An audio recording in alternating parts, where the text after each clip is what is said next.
అప్పుల బాధలు వెంటాడుతున్నాయా? అయితే 6 JVR వారి జాతిరత్నాలు ధరించండి. హాయ్, వెల్కమ్ టు మనం టీవీ. నేను మీ మనోజ్. హైదరాబాద్ బీజాపూర్ రహదారి రక్తమోడింది. స్పాట్లోనే 24 మంది, ఇప్పటిదాకా ఉన్న సమాచారం ప్రకారం 24 మంది స్పాట్లోనే చనిపోయారు. మృతుల సంఖ్య మరింత పెరుగుతోంది. అంటే అక్కడ ఆ రెస్క్యూ ఆపరేషన్ చేస్తున్న సిబ్బంది ఎవరైతే ఉన్నారో సో వాళ్ళంతా ఆ మృతదేహాలను వెలికి తీసే పనిలోనే ఉన్నారు. ఇంకా సో క్రమక్రమంగా మృతుల సంఖ్య మరింత పెరుగుతుంది. కన్నీళ్లు పెట్టిస్తుంది నిజంగా ఒక ఘటన. 24 మంది చనిపోయారు. దాంట్లో మహిళలు చాలామంది ఉన్నారు. దాదాపుగా 15 మంది వరకు మహిళలే ఉన్నారు. మిగతా వారంతా పురుషులు. ఒక చిన్న పాప, నెలల పసికందు తన తల్లి ఒడిలో హాయిగా నిద్రపోతుంది. సో సరిగ్గా 7 గంటల 4 నిమిషాలకి కార్తీక సోమవారం పొద్దున్నే జరిగిన ఈ ఘటనతో ఆ నెలల పసికందు తల్లి ఒడిలోనే మరణించి అనంతలోకాలకు వెళ్ళిపోయింది. నిజంగా కన్నీళ్లు పెట్టిస్తోంది. సో నేను కొన్ని విజువల్స్ ఆ పాప చనిపోయినవి కానీ అలాంటి విజువల్స్ నేను చూపించలేని పరిస్థితిలో ఉన్నాను. సో యూట్యూబ్ గైడ్లైన్స్ ప్రకారం దానివల్ల చూపించలేకపోతున్నా. నిజంగా తల్లి ఒడిలోనే ఆ పాప నెలల పసికందు ఊపిరాడక చనిపోయింది. సో వాళ్ళ బంధువులు వచ్చి ఆ నెలల పసికందు మృతదేహాన్ని చూసి గుండె లవిసేలా రోధిస్తున్నారు. ఒక పక్క ఇది రెస్క్యూ ఆపరేషన్ చేస్తున్నారు. ఆ జేసీబీ ఇంకా ప్రొక్లైన్లు కావచ్చు, ఆ డ్రైవర్లు కూడా ఒక రకంగా ఏడుస్తున్న ఘటన నిజంగా అందరినీ కలిచివేస్తోంది. తెలుగు రాష్ట్రాలు దీనిపై దిగ్భ్రాంతిని వ్యక్తం చేస్తున్నాయి. ఇప్పటికే చాలామంది ప్రముఖులు, ఇటు ఏపీకి సంబంధించిన వాళ్ళు కావచ్చు, తెలంగాణకు సంబంధించిన వాళ్ళు కావచ్చు, ఇంకా పిఎం మోడీ గారు కావచ్చు, వీళ్ళంతా కూడా తమ దిగ్భ్రాంతిని వ్యక్తం చేస్తున్న పరిస్థితి. మృతుల కుటుంబాలకు ఎక్స్గ్రేషియా ప్రకటిస్తున్నారు. క్షతగాత్రులకు మరింత మెరుగైన చికిత్స అందించాలని కూడా యుద్ధ ప్రాతిపదికన హెల్త్ ఎమర్జెన్సీ ప్రకటించి వాళ్ళందరికీ కూడా మంచి వైద్యం అందించాలని కూడా తెలంగాణ సర్కార్ ఆదేశించిన పరిస్థితి. సో ఇప్పటికే అందుబాటులో ఉన్న ఎవరైతే మంత్రులు కూడా స్పాట్కి వెళ్ళిన పరిస్థితి, అక్కడ పరిస్థితిని సమీక్షిస్తున్నారు. అధికారులతో రెస్క్యూ ఆపరేషన్ చేపిస్తూ మృతుల సంఖ్య మరింత పెరుగుతోంది. నెలల చిన్నారి పసికందు వాళ్ళ అమ్మ ఒడిలో హాయిగా నిద్రపోతుంది. అలాంటి పాప అనంత లోకాలకి వెళ్ళడం నిజంగా అక్కడ స్పాట్లో ఉన్న వాళ్ళందరికీ కూడా కంట తడి పెట్టిస్తుంది. నెలల చిన్నారి మృతి అనే ఒక మాట నిజంగా కరెక్ట్గా తాండూరులో 4 గంటల 45 నిమిషాలకి బస్సు బయలుదేరింది. సరిగ్గా చేవెళ్ళ హైవే, బీజాపూర్ హైవే మీద వస్తుంది బస్సు. సో 7 గంటల 10 నిమిషాలకి ఆ హైవే దగ్గరికి వచ్చింది. సో ఎదురుగా 50 టన్నుల కంకరతో టిప్పర్ వస్తుంది. ఒక గుంటను తప్పించబోయి అదుపు తప్పి ఈ యొక్క బస్ని, టీఎస్ఆర్టీసీ బస్ని గుద్దడంతో స్పాట్లోనే 19 మంది అనంతలోకాలకు వెళ్ళిపోయారు.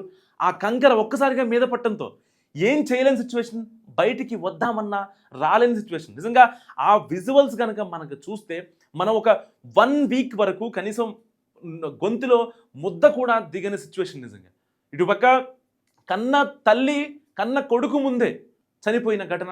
ఇంకా చాలామంది మహిళలు, వాళ్ళంతా రోజువారీ కూలీలు. సో తాండూరు నుంచి హైదరాబాద్ వచ్చి వాళ్ళ రోజువారీ కూలీలు చేసుకొని కన్స్ట్రక్షన్కి సంబంధించిన కేటగిరీస్లో వాళ్ళు వర్క్ చేస్తున్నారు. సో ఎక్కువగా వాళ్ళే ఉన్నారు. కొంతమంది కాలేజీలకి వెళ్ళే వాళ్ళు, కాలేజీలో లెక్చరర్గా పనిచేస్తున్న వాళ్ళు. సో వీళ్ళంతా ఉన్నారు. ఎందుకు ఈ బస్సులోనే దాదాపుగా 70 మంది ప్రయాణికులు వెళ్ళారు అనే దానికి కూడా ఎవరైతే కండక్టర్ రాధా చెప్తున్నది ఏంటంటే, హాస్పిటల్లో ఆవిడతో మాట్లాడే ప్రయత్నం చేశారు మీడియా వాళ్ళు. సో అలాంటి సమయంలో దాదాపుగా తాండూరు నుంచి బస్సు బయలుదేరినప్పుడు 4 గంటల 45 నిమిషాలకి బస్సు బయలుదేరినప్పుడు దాదాపుగా 40 మంది ప్రయాణికులు ఎక్కారు. సో ఆన్ ది వేలో ఫస్ట్ బస్ కాబట్టి ఎవరైతే ఆదివారం సెలవు కావడంతో ఇంటికి వెళ్ళిన వాళ్ళు త్వరగా వచ్చి తమ రోజువారీ కార్యక్రమాలకు వెళ్లాల్సిన వాళ్ళు ఫస్ట్ బస్సుని క్యాచ్ చేయాలనే ఉద్దేశంతో ఈ బస్సును ఎక్కారు. సో కొంతమందిని ఆపే ప్రయత్నం చేసింది కండక్టర్ రాధా. సో అప్పటికే 70 మంది ఎక్కేశారు. సో ఎట్టి పరిస్థితుల్లో బస్ చాలా ఫుల్ ఆక్యుపెన్సీ ఉంది. సో బస్సు ఓవర్ వెయిట్ ఒక రకంగా చెప్పాలంటే. అయినప్పటికీ డ్రైవర్ చాలా చాకచక్యంగా నెమ్మదిగా వెళ్తున్నారు. కానీ టిప్పర్ అనే రూపంలో ఆ డ్రైవర్ నిర్లక్ష్యం కావచ్చు, అక్కడున్న గుంట కావచ్చు, ఈ యొక్క ఒక ప్రమాదం ముంచుకొచ్చింది. సో కట్ చేస్తే ఆర్తనాదాలు, అరణ్య రోదనలు ఆ హైవేని మిన్నంటాయి. ఒక రకంగా అక్కడ రెస్క్యూ చేస్తున్న ఆపరేషన్ ఏదైతే ఉందో దాని సౌండ్ కన్నా అక్కడ ఉన్న ఆర్తనాదాలే ఎక్కువగా వినిపిస్తున్నాయి. ఈవెన్ రెస్క్యూ ఆపరేషన్ చేస్తున్న జేసీబీ డ్రైవర్లు కూడా కంటతడితో అక్కడ రెస్క్యూ చేస్తున్నారంటే ఒక్కసారి ఇమాజిన్ చేసుకోండి అక్కడ ఎలాంటి పరిస్థితులు ఉన్నాయో అన్న సంగతి. నిజంగా చాలామంది పిల్లలు లేకపోతే వాళ్ళ అమ్మని కోల్పోయారు, వాళ్ళ నాన్నని కోల్పోయారు, వాళ్ళంతా బంధువులు వచ్చి అక్కడ అరణ్య రోదనగా విలపిస్తున్న పరిస్థితి. కర్నూలు ఘటన జరగగానే అది మర్చిపోకముందే ఇలాంటి ఒక డేంజర్ సంఘటన జరిగిందంటే నిజంగా చాలా మందిలో ఒక భయభ్రాంతులకు గురవుతున్న పరిస్థితి. బస్సులో మనం ప్రయాణించాలంటే సేఫా కాదా అని 1-2 సార్లు ఆలోచిస్తున్నారు ఇప్పుడు సామాన్యులు. మొన్న కర్నూలు తర్వాత చాలామంది బస్సులో ప్రయాణించాలంటే గజగజ వణికిపోయిన సిచ్యువేషన్.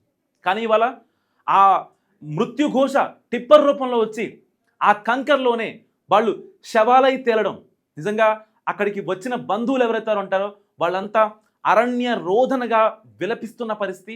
ఒక్కసారి అక్కడ స్పాట్లో ఉన్న వాళ్ళు మాట్లాడింది ఒకసారి విందాం. అంటే తాండూరు ఎక్స్ప్రెస్ ఇక్కడ వస్తుంది, లారీ టిప్పర్ లారీ ఇటు నుంచి గులాయి ఉంది, గుంతుంది. మేము ఇంటే బ్యాక్ సైడ్ నుంచి వస్తాం, మా పొలం పక్కనే ఈ పొలము, ఆయన బ్యాక్ సైడ్ నుంచి వచ్చిన. అయితే యాక్చువల్ అయితే లారీ అనేది తప్పు, అంటే లారీ అనేది తప్పు అంటే గుంతుంది, ఇక్కడ ఊళ్ళు గుంతుంది కాబట్టి ఆ గుంతను తప్పినీకి పోయి లారీ అనేది దాని మీద బస్సు మీదకి దూసుకొని వెళ్ళింది. అది కారణాలు ఉంది, ఆయన గుంతను తప్పినీకి పోయి చక్కగా బస్సు మీదకి పోయింది. బస్సు మీదకి పోయి బస్సు మొత్తం వన్ సైడ్ మొత్తం వెళ్ళిపోయింది మేడం. విన్నారు కదా, ఆ గుంటను తప్పించిపోయి అదుపు తప్పి ఈ బస్సు యొక్క రైట్ సైడ్ ఏదైతే డ్రైవర్ కూర్చుంటాడో ఆ రైట్ సైడ్ భాగం మొత్తం నుజ్జు అయిపోయింది. కంకర మొత్తం లోపల పడిపోయింది. కంకరలోనే చాలా శవాలు ఉన్నాయి. చాలామంది మహిళలు, చిన్నపిల్లలు. ఒక అబ్బాయి వాళ్ళ అమ్మ చనిపోయింది, వాళ్ళ అమ్మ కళ్ళెదురుగానే చనిపోయింది. ఆ పిల్లాడికి లైఫ్ లాంగ్ ఆ ఇన్సిడెంట్ కళ్ళ ముందే మెదులుతుంది. చాలామంది తల్లుల్ని కోల్పోయారు, చాలామంది తండ్రులను కోల్పోయారు, ఇంట్లో పెద్ద దిక్కులను కూడా కోల్పోయిన పరిస్థితి. సో ఈ బస్సు ప్రమాదం గురించి మీరేమనుకుంటున్నారు? మస్తుగా కామెంట్ చేయండి. చూస్తూనే ఉండండి మనం టీవీ.